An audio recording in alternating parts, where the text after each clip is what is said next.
Ok, bonjour tout le monde.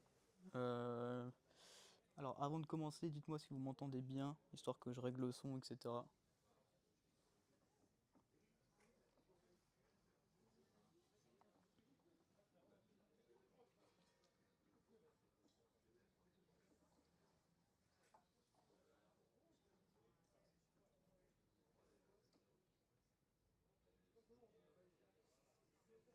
Est-ce qu'il y a quelqu'un dans le chat qui peut mettre s'il m'entend bien ou pas?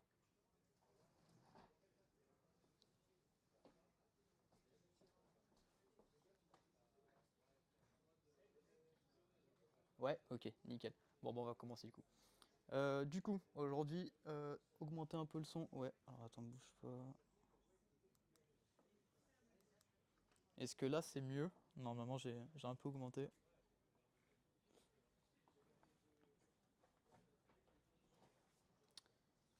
Ok. Alors aujourd'hui on va voir du coup ce qu'est la programmation orientée objet. Donc normalement j'imagine qu'on a beaucoup de C25 qui sont là. Alors du coup, je vais quand même repartir sur les bases de la programmation orientée objet, donc depuis le début, donc ce que vous avez vu la semaine dernière. Pour ceux qui connaissent déjà, ça fera une petite révision. Et pour ceux qui ont encore un peu de mal, bah, au moins vous allez revoir un peu les choses, donc ça fera pas de mal. Ok, donc globalement, qu'est-ce qu'on va voir? On va voir qu'est-ce que c'est la programmation orientée objet, la différence entre la programmation procédurale et la programmation orientée objet, sachant que la programmation procédurale, bah, par exemple, c'est ce que vous faisiez en C. Donc là, vous changez un peu de, de- de choses. Donc on va voir ça. Et ensuite, on va voir les concepts clés de la programmation orientée objet. Donc l'encapsulation, l'héritage, le polymorphisme et l'abstraction. Alors, déjà, qu'est-ce que c'est la programmation orientée objet? Donc, comme vous savez, c'est une approche qui organise le code en objets. Donc on va avoir des données qui vont être du coup des attributs et des comportements, donc globalement des fonctions qu'on va du coup appeler méthodes. Donc maintenant vraiment dès que vous voyez une fonction qui se trouve dans une classe, vous appelez ça une méthode et non plus une fonction. Du coup à quoi ça va servir? Ça va permettre une meilleure modularité et une réutilisation du code. Donc en fait là vous voyez directement on a déjà des attributs, donc ça va être nos données. Donc ça, on va voir encore un petit peu après avec le code pour l'instant. Donc voilà, vous voyez les données et on a tout ce qui est self, du coup c'est pour une instance, donc c'est les données de l'instance et non pas de la classe entière. Donc ça, on verra après sur les questions, réponses, etc. quand je commencerai un peu à coder. Et du coup, vous avez du coup les fonctions qui se trouvent directement dans la classe, qui sont du coup les méthodes. Alors, c'est quoi la différence entre la programmation procédurale et la programmation orientée objet? Alors déjà sur la structure, en programmation procédurale, on va avoir des fonctions et des variables globales. Donc automatiquement, ça va être un peu le, le bordel entre guillemets dans notre structure, alors que dans la programmation orientée objet, on va directement avoir nos classes et nos objets, donc directement dans le code, pour être beaucoup plus structuré.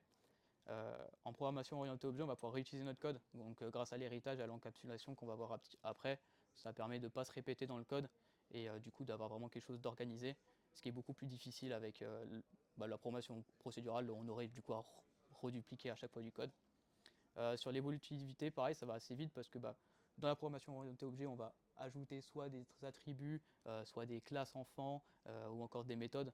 Donc, du coup, c'est beaucoup plus simple à faire, sachant que c'est dans une classe complète. On a juste à ajouter ça dans la classe et ça évite d'avoir un peu, comme je disais un petit peu avant, un peu tout le bordel dans notre code. Et ensuite, du coup, sur l'encapsulation, en fait, dans la programmation procédurale, on n'a pas trop de protection de données, donc c'est un peu des choses qu'il faut faire un peu à la main qui peuvent être un peu compliquées, alors que vraiment dans la programmation orientée objet, on va le voir juste après, les données, vu qu'elles sont encapsulées, on va avoir des données publiques et privées et aussi protégées, mais qui ne fonctionnent pas énormément pour le Python, donc ça nous permet vraiment une sécurité de plus. Alors du coup là on peut voir vraiment deux exemples entre la différence entre la programmation procédurale qui se trouve à gauche et la programmation orientée objet à droite.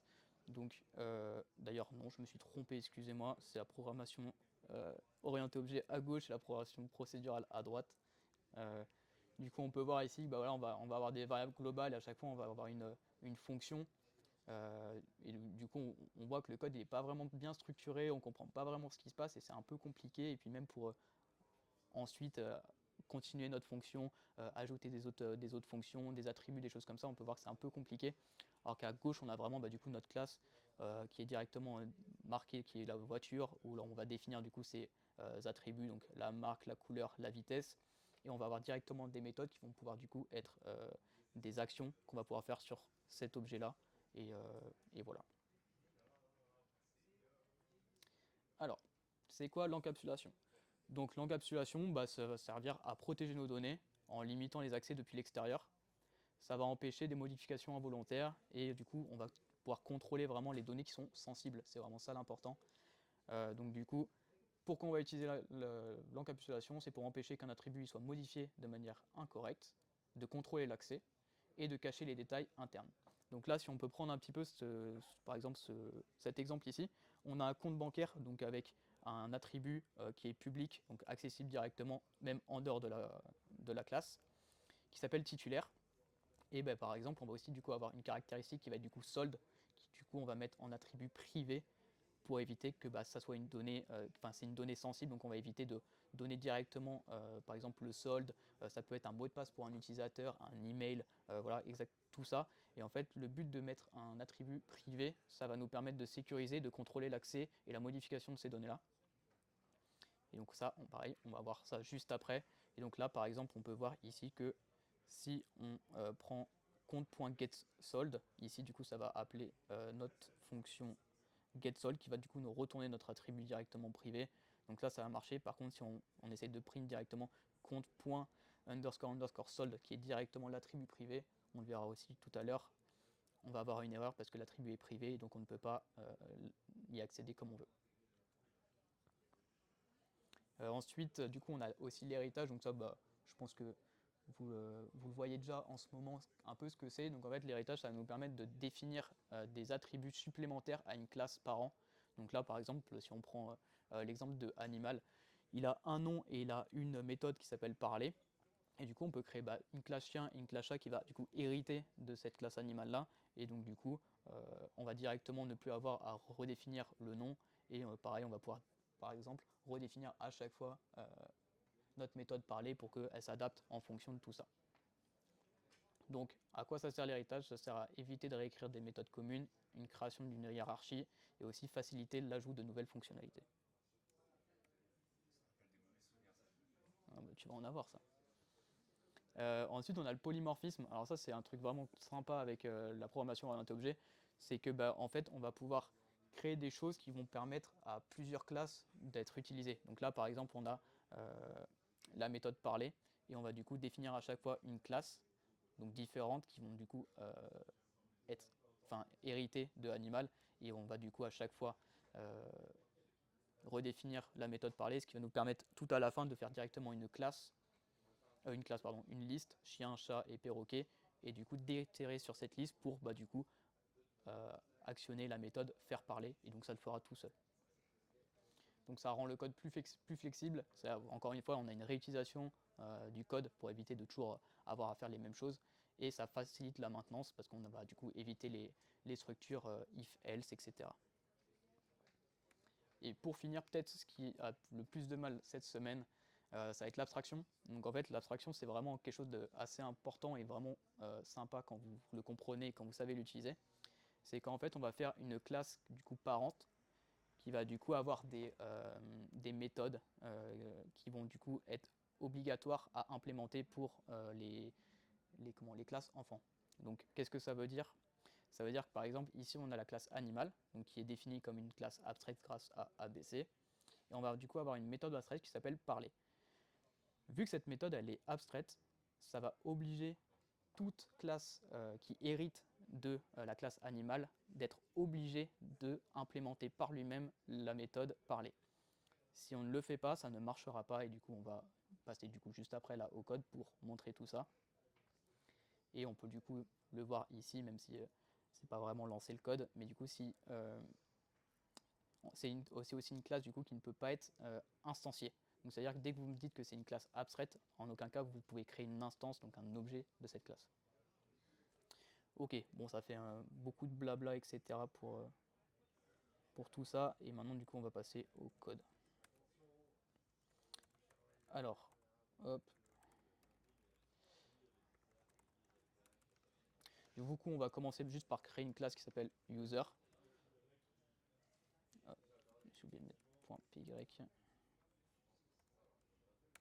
Surtout pendant que je suis en train de coder, pendant que je suis en train de parler ou quoi, si dans le chat ou même là en présentiel vous avez des questions, il ne faut vraiment pas hésiter, hein, c'est le moment ou jamais.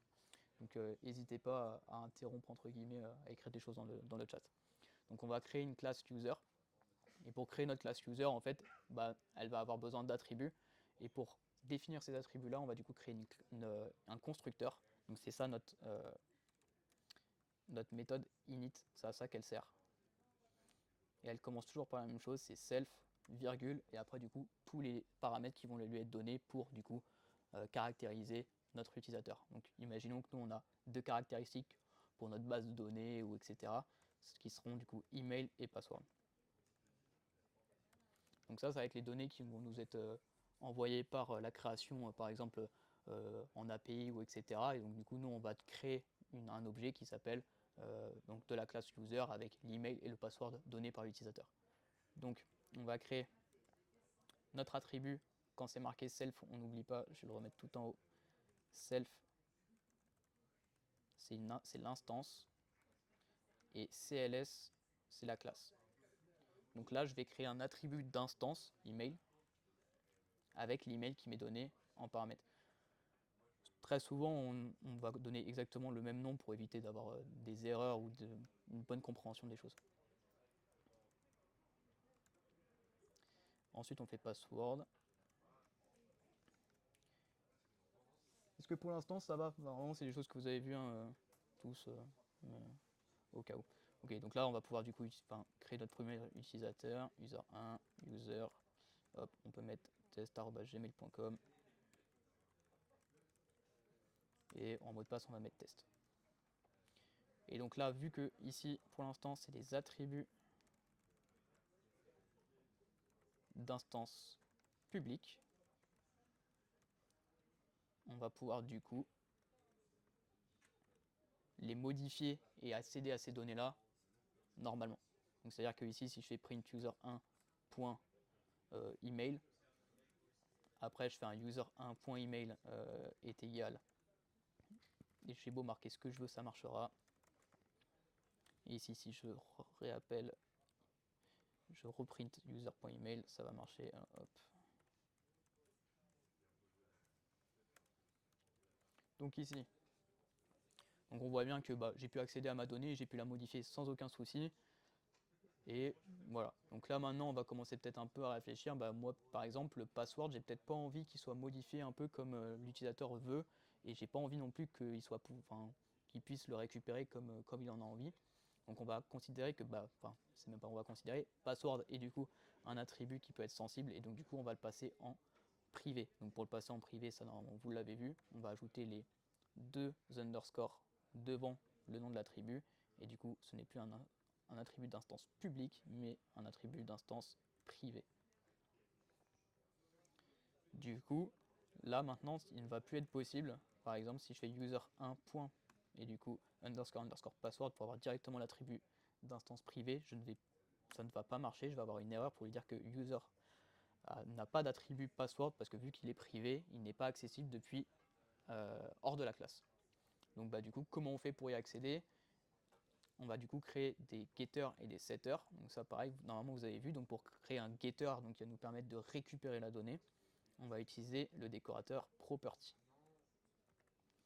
Une fois que c'est fait, on va directement créer une méthode d'instance qui va être du même nom que notre attribut. Donc là par exemple c'est password, donc je vais faire def password, ça va être self, et c'est tout, parce que là on va juste récupérer la donnée, donc on n'a pas besoin de lui donner plus d'informations.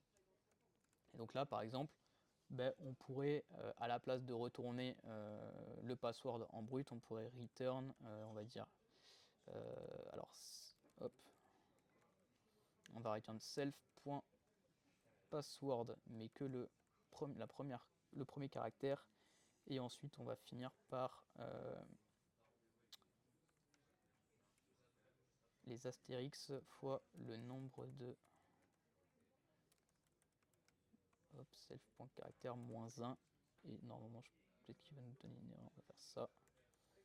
Et donc là, hop, où j'ai fait l'erreur, tac tac tac.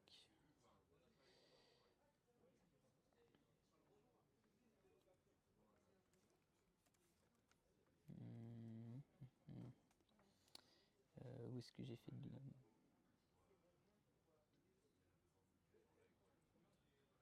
Alors. Ah oui, mince, c'est ici du coup. Maintenant on peut réutiliser directement la méthode password du coup sans les underscores. Et du coup voilà, ici on va vraiment du coup faire la même chose, ça nous permet de contrôler notre donnée. Et donc là, imaginons que notre but ça va être de récupérer seulement la première lettre et tout en astérix pour obfusquer un peu ça et du coup s'assurer que la donnée elle soit pas en brut. Donc là on a fait tout ce qui est getter, on va aussi faire tout ce qui est setter, donc parce que automatiquement on va imaginer, je ne sais pas si vous avez déjà vu le tableau de la CNIL, le tableau de la CNIL il a donné un petit tableau comparatif en fonction du nombre de caractères et de la complexité de votre code. Donc par exemple un code qui a 4 caractères et qui utilise que 4 caractères et c'est des caractères, c'est des lettres. Je ne sais plus exactement, je crois en 2-3 secondes, même pas, votre code il est brut, par la brute force il est pris. Donc on va imaginer que nous on veut construire une application robuste et donc du coup on veut que notre password il soit minimum de 12 caractères et qui contienne une majuscule, une minuscule, une lettre, un symbole. On va juste faire sur la taille pour le moment parce qu'on ne va pas complexifier trop ça. Donc du coup, pour créer un setter, on fait tout le temps la même chose aussi. On va du coup avoir le nom de notre attribut, ici password et .setter. Une fois que c'est fait, on va aussi définir du coup def password. Alors pour ceux qui peuvent un peu se poser la question, ce n'est pas parce que ici et ici j'ai le même nom de méthode que va vraiment y avoir un problème, parce qu'en fait du coup le décorateur va englober ça pour qu'ils comprennent que il y en a un, il doit l'utiliser pour la modification et un pour la récupération. C'est pour ça qu'on peut l'utiliser. Et là par contre on va devoir lui donner du coup un nouveau password pour qu'il comprenne. Et donc là ça nous permet du coup de contrôler la modification de notre donnée. Donc comme je l'avais dit, on va dire que si le mot de passe il fait moins de 11 caractères, il fait moins de 12 caractères, pardon, on va relancer une erreur. Donc ça, si len de new password il est plus petit que 12, on va du coup ça normalement, vous avez vu, on va raise une value error et on va lui dire password must be 12 caractères minimum.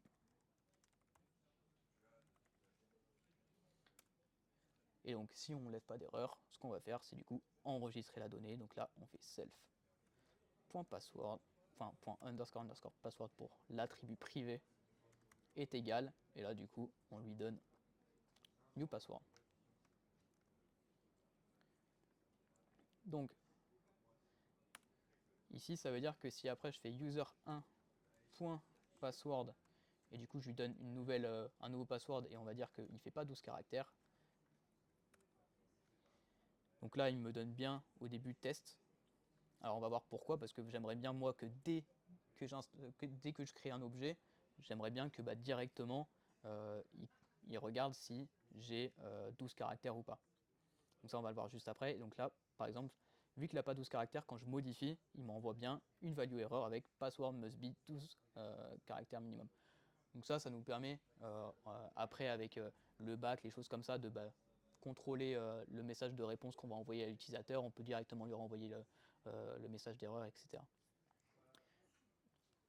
Donc là, comment je fais pour directement avoir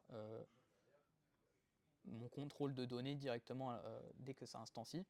Et j'ai deux choix. Il y en a un que vous allez voir qui est beaucoup plus simple que l'autre. Le premier choix, c'est directement de copier-coller le contrôle que je fais avant de donner la valeur. Et alors là, par contre, c'est password, vu que ce qu'on donne ici, c'est password. Donc du coup, directement ici, voilà, je vais avoir directement l'erreur avec test, où dès que j'essaye d'instancier, il va me le dire. Mais là, on fait une duplication de code, ça sert un peu à rien. Donc il y a une méthode toute simple qui est du coup de juste venir ici et enlever les deux underscores. Alors en fait, qu'est-ce qui va se passer? C'est qu'au moment où il va arriver ici, il va lire self.password et ça va appeler directement le setter. Donc vu que le setter va être appelé, et en fait, ce que vous avez passé ici là est égal password, ça va être le new password et du coup il va bien faire le contrôle. Si ça fonctionne, il va du coup créer l'attribut privé avec la nouvelle donnée, sinon il va faire une erreur. Donc là, si on teste, voilà, j'ai bien une erreur dès que je fais test et qui me dit bien value error must be 12 caractères. Donc on va imaginer maintenant que on a bien 12 caractères.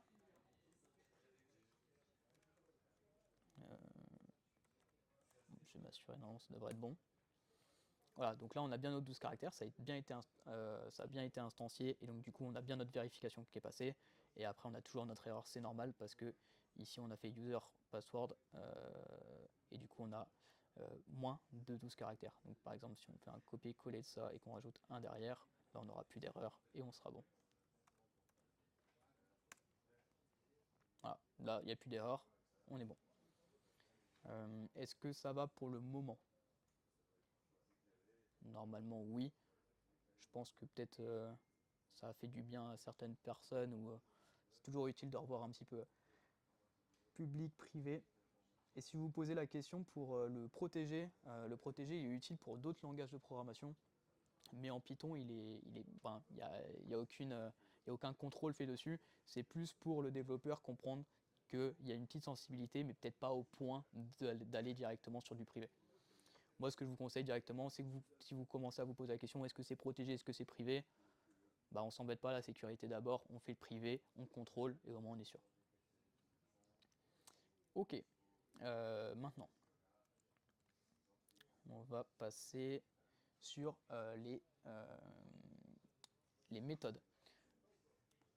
Du coup, pour faire une méthode, pour savoir si c'est une méthode de classe, d'instance ou statique, c'est très simple. Si on veut modifier ou accéder à une donnée de l'instance, c'est une méthode d'instance. Si on veut modifier ou accéder à une donnée de classe, c'est une méthode de classe. Si c'est aucun des deux, c'est une méthode statique. Alors vous allez me dire par exemple à quoi ça sert de faire une méthode statique. Et bien on va dire que mon utilisateur il peut dire bonjour. Pour dire bonjour, il n'a ni besoin de savoir, enfin d'accéder à des données d'instance, ni d'accéder à des données de classe. Et pareil, pas besoin de modifier l'un ou l'autre. Donc on peut directement lui faire dire du coup bonjour. Donc on peut faire def hello. Et vu qu'on est dans une méthode, il va falloir lui dire que c'est une méthode statique. Et donc là, on a le décorateur static méthode. Une fois que c'est fait, ici, on peut faire print hello. Et là, du coup, on donne la possibilité à tous nos utilisateurs de dire hello. Globalement, là, après, si je fais user1.hello, hop, pardon. Voilà, nos utilisateurs disent bien hello et on est bon. Ok, maintenant, par exemple, pour une méthode d'instance. Imaginons qu'on veut, bon, on pourrait le faire directement en dehors du code, mais pour avoir directement un petit exemple, imaginons qu'on donne à notre utilisateur la possibilité de modifier son email. Et du coup, voilà, il peut modifier son email. Donc du coup, ce qu'on va faire, c'est qu'on va créer une méthode d'instance, encore une fois, parce que bon, là, on veut modifier l'instance, donc l'email de un seul utilisateur et pas l'email de tous les utilisateurs. Et donc on va faire change email. Donc là, self, et du coup, bah, qu'est-ce qu'on va lui donner en paramètre aussi? On va lui donner le nouveau email. Donc globalement, si là on voulait bien faire les choses, on aurait peut-être fait quelques petites vérifications ou des choses comme ça. Là, on va dire qu'on fait rien, donc on lui fait directement self.email est égal new email. On pourrait faire une méthode, non, on pourrait faire mieux, on pourrait faire une méthode login, où en fait l'utilisateur il donne email, password, et nous on regarde si email est égal à self.email et password est égal à password. Si c'est le cas, on print vous êtes bien connecté. Sinon, on imprime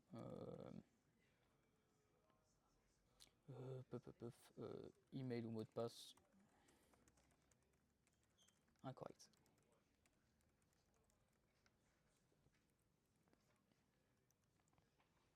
Une fois que c'est fait, ici du coup on va pouvoir faire user1.login et lui passer du coup un email. Donc on va dire qu'on va lui passer le bon email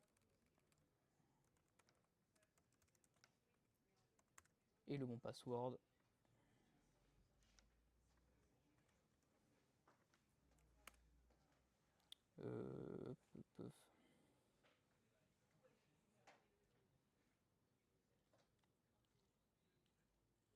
Voilà, c'est peut-être dans mon implémentation que j'ai une faute. Si email est égal self.email and password est égal self. Peut-être password comme ça. Voilà, ouais, c'est parce qu'il voulait directement l'attribut privé. Donc là, on est bien connecté. Si on se trompe, on a bien une erreur. Voilà, donc ça, c'est par exemple une méthode d'instance. Maintenant, si on veut prendre l'exemple d'une méthode de classe, on va par exemple créer du coup un attribut de classe et on va dire que ça va être le rôle. Et on va dire que tous les utilisateurs de base, ils ont le rôle de user basique. Voilà, donc là si je fais ça comme ça, logiquement, mon user1.role, si je le print,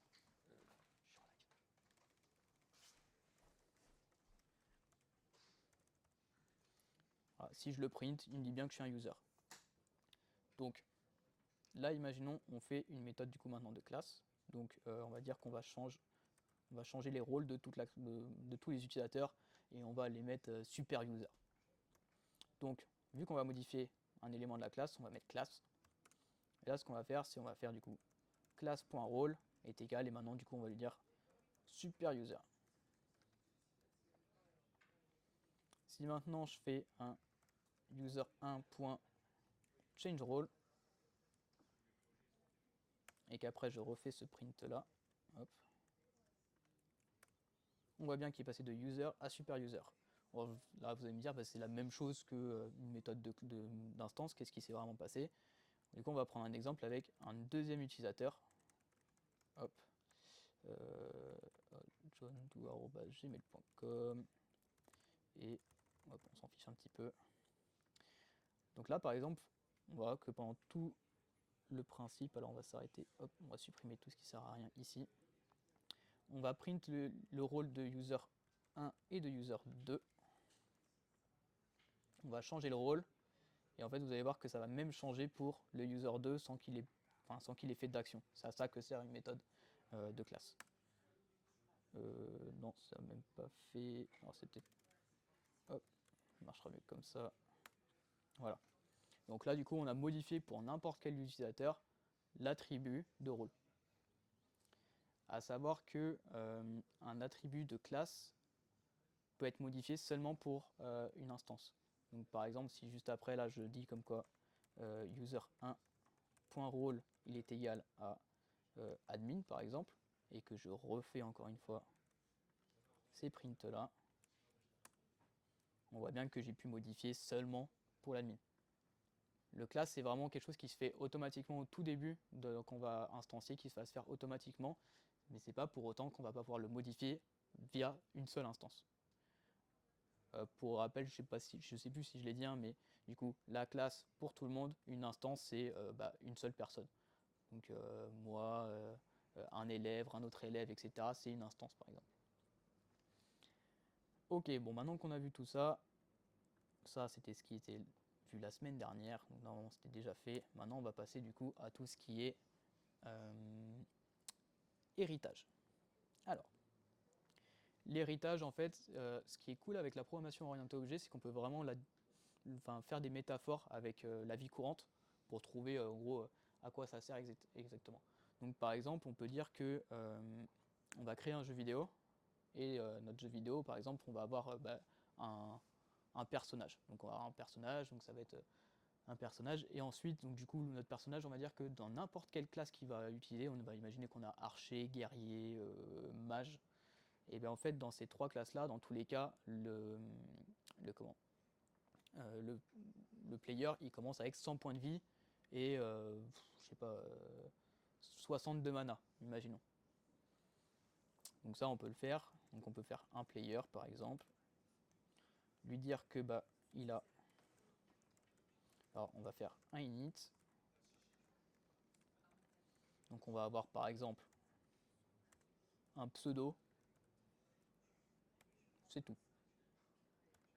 Et donc là on va pouvoir du coup lui faire self.pseudo est égal pseudo.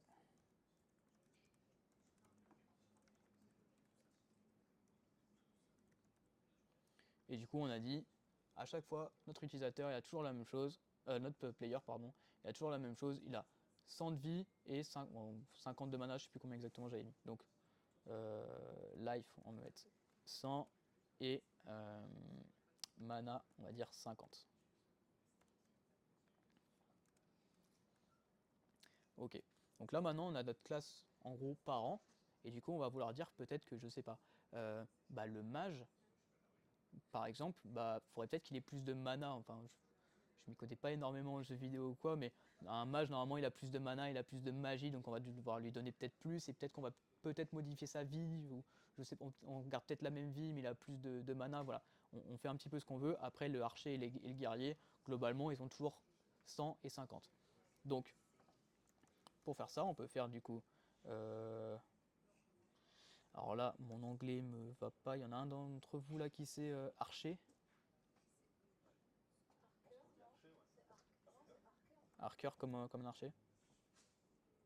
Ouais, bon, au pire c'est pas bien grave. Donc on va dire que notre archer, bah, dans tous les cas, il va hériter de la classe player. Et en fait, du coup, pour montrer l'héritage, ce qu'on va faire, c'est qu'après notre définition, on va mettre deux parenthèses et on va mettre le nom de la classe qu'on veut. Et ensuite, bah ici, par exemple, l'archer, j'ai dit comme quoi il n'y avait rien qui changeait.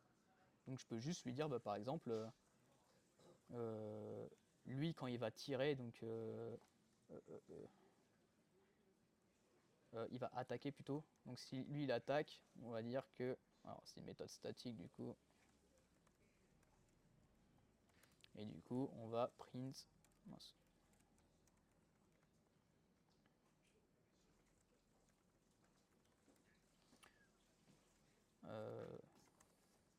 Il attache avec son arc et ses flèches. Et ouais, merci. Oh, arrow. Ok.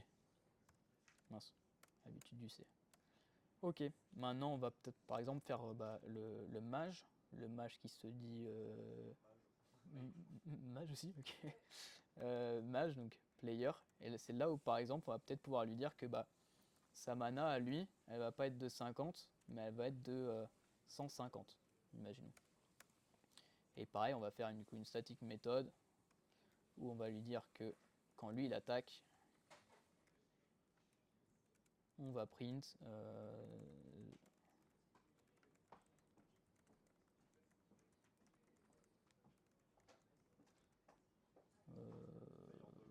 ouais, fireball. Ouais.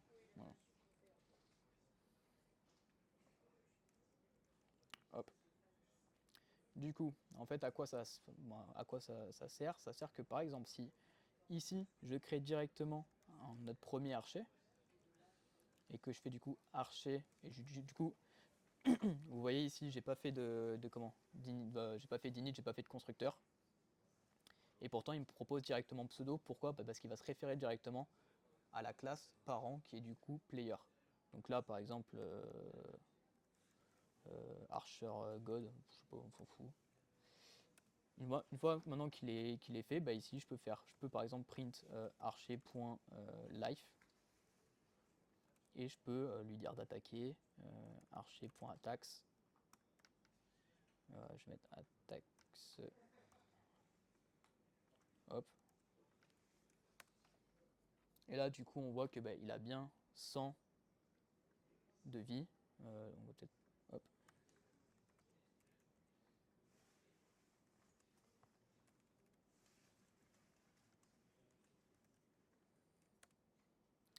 On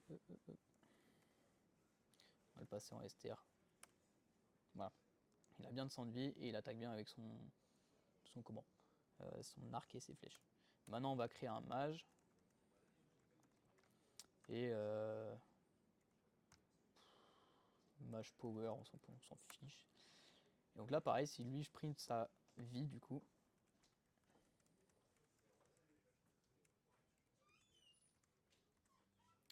st mage.life.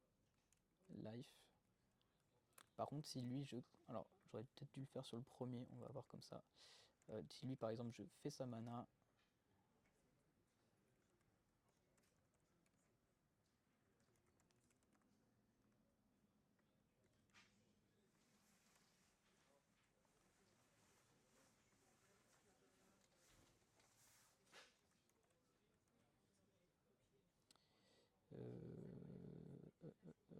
hop, hop, et hop. Voilà, donc là, on peut voir que notre archer, il a 100, il a bien 50 de mana, alors que notre mage, il a 100, mais il a 150 de mana. Donc en fait, ce que ça veut dire, c'est que ça va prendre tous les attributs et les méthodes qui existent déjà dans la classe parent, donc par exemple player, mais ce n'est pas pour autant qu'on ne peut pas réécrire tout ça. Donc c'est pareil, hein, si imaginons ici on avait une méthode def move, on va la mettre en statique aussi du coup.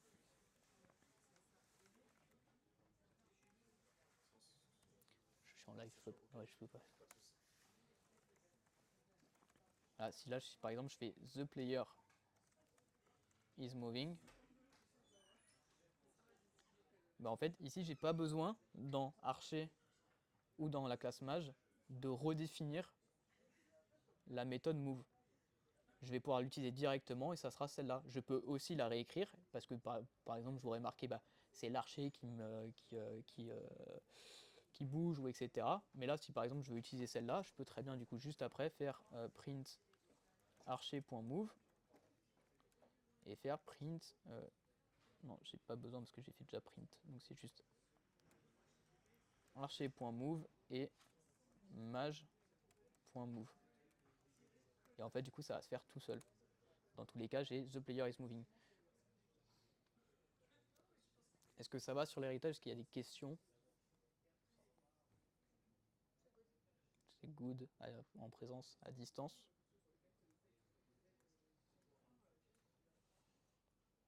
Je regarde le niveau de la batterie du micro parce que tous les coups je parle tout seul. Non, c'est bon.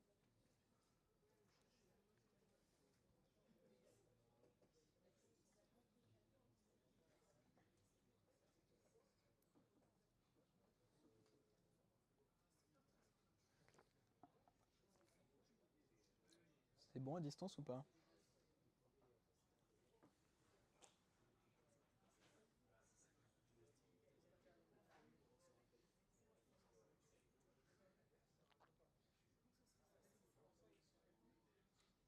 Bon, nickel.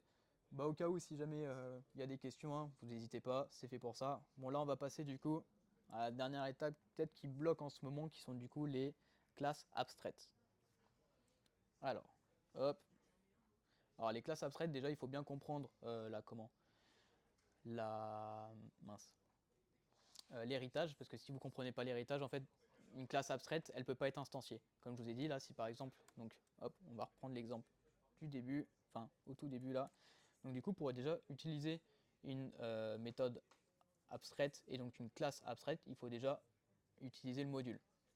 Donc, c'est, alors là, attendez, parce que je ne me souviens plus, c'est ABC. Donc, from ABC, import ABC. Alors, ABC, c'est abstract base class. Okay, donc là, on va du coup importer l'abstract base class, donc la classe abstraite de base, et aussi du coup abstract method pour pouvoir utiliser aussi le décorateur.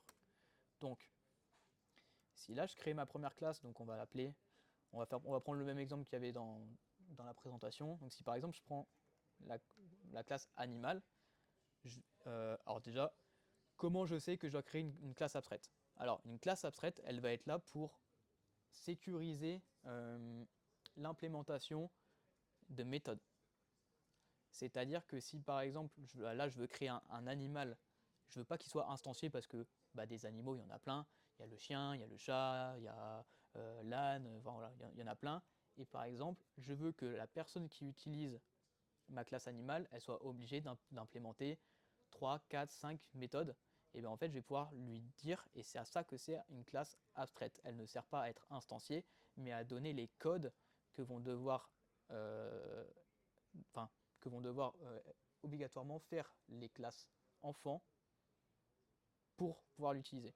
Donc là, par exemple, comme j'ai dit, la classe animale, on va dire que dans tous les cas, elle a besoin d'une classe parlée. Enfin, say hello ou je sais pas quoi. Donc, pour lui dire que c'est une classe abstraite, on va du coup utiliser ceci. Sur comment Sur Visual Studio Code, vous pouvez directement aller voir. Hein. Bon, alors vous n'allez peut-être pas comprendre énormément de choses, même moi je pense que je m'y perdrai un petit peu. Si vous voulez voir un peu comment ça se fait, c'est aussi possible. CTRL-clic. Et du coup, là, on va pouvoir du coup créer plein de choses. Donc là, par exemple, je vais pouvoir faire, donc, par exemple, on va dire que bah, logiquement, chaque animal, on peut lui donner un prénom. Voilà, on est gentil. Du coup, on va lui donner un name, et du coup, on va faire self.name est égal name. Ok. Là maintenant, comme j'ai dit, moi je veux que dans tous les cas, quelqu'un qui veut hériter, enfin qui veut faire une classe qui hérite de animal, il soit obligé de créer la méthode hello. Donc ce que je vais faire, c'est que je vais définir avec le décorateur abstract méthode que ma méthode qui va suivre est une méthode abstraite. Ensuite, du coup, qu'est-ce que je fais? Je vais créer ma fonction hello. Alors, logiquement, vu que c'est une classe qui ne peut pas être instanciée, ça ne sert à rien que j'implémente quelque chose. Vu que dans tous les cas, elle ne va pas être instanciée. Donc je peux faire passe. D'ailleurs, on peut le regarder. Si ici je fais animal est égal animal et je lui donne Poppy, là je vais avoir une erreur. Parce qu'on ne peut pas instancier une classe animale. Donc, on repart. Et du coup, maintenant, on va créer nos classes qui vont hériter. Donc, par exemple, on va avoir le dog. Donc là, on va mettre bah, animal. Et on va dire que la méthode dog, elle a une static méthode qui est run, parce que le chien il peut courir, et on va dire que ça print the dog is running. Jusque là, rien de compliqué. Là, si juste après j'essaye du coup de créer un chien,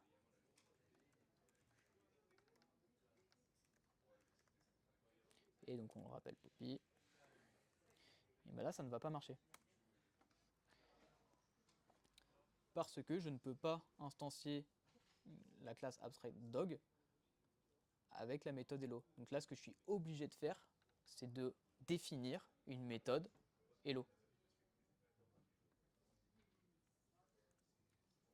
Donc ici, si je fais def hello et du coup je print ouf,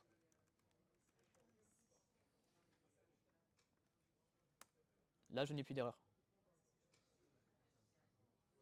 Donc une classe, une méthode abstraite, ça vraiment interdit, enfin c'est même pas interdit, ça autorise la personne à pouvoir hériter de la classe en obligeant certaines actions qui sont définir des méthodes abstraites, etc., etc. Et donc là, automatiquement, je peux faire dog hello, et donc il va bien faire ouf. Oui, c'est quand même une statique méthode. Voilà.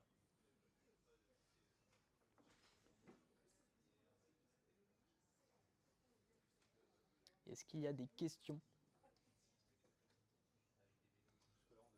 Non? C'était sur ça que vous bloquiez sur le projet abstract? Moi, je bloque pas spécialement, donc là, par curiosité plutôt. Ok.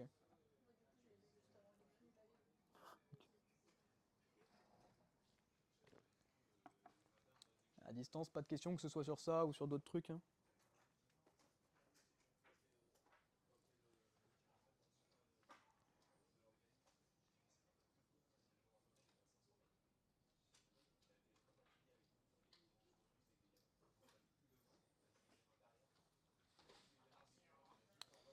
Bon, bah écoutez, s'il n'y a pas de questions et que tout se passe bien, j'espère que vous avez apprécié le live.